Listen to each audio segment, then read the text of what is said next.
Replacing the gas discharge lamps with LED lamps in a tunnel will result in huge energy savings. It improves visibility and you can work with colors in the tunnel. LEDs also offer more uniformity in lighting. Thanks to those three parameters, we can increase the safety and comfort of the users. A solution like this is only possible thanks to an automation PLC system. In the Leopold II tunnel, we use Schréder's solutions along with Phoenix Contact's ATS for remote management and control. The best combination for our objectives.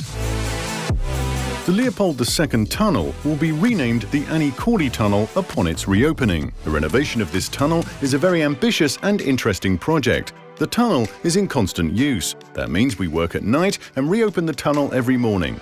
In doing so, we ensure that everyone can use the tunnel safely.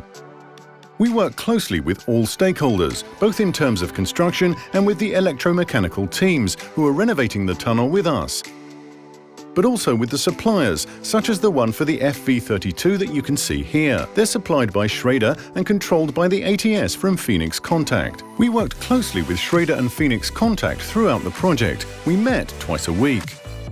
The technical system chosen is a long-term solution. In fact, we're responsible for the maintenance of the tunnel for 25 years. Thus, it is essential that the technology chosen provides sufficient brightness and illumination for users over the long term.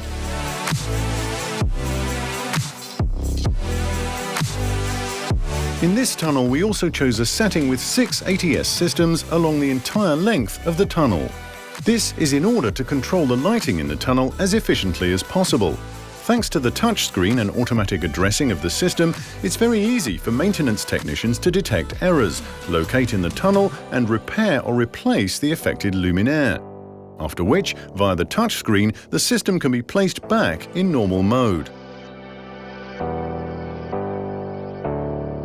Coordination between the teams was indeed very important to make this project a success. A very long project that has been going on for 3 years with many steps. From studies to material delivery and installation, so real teamwork between all involved. Because this tunnel is long, an impressive number of light points were really installed. Over 1,200 points here in the tunnel for the 2 tubes. So we needed a system that was easy to install and easy to connect. Thus, little could go wrong. The plug-and-play system from Schréder and Phoenix Contact was very quick and easy to install. This tunnel is a special case because of the huge height differences. In one place we have 4.3 meters and elsewhere almost 10 meters. There are also lots of entrances and exits. Schréder thus had to conduct a lot of thorough photometric studies. Moreover, they had to adapt during the course of the project in order to meet all requirements.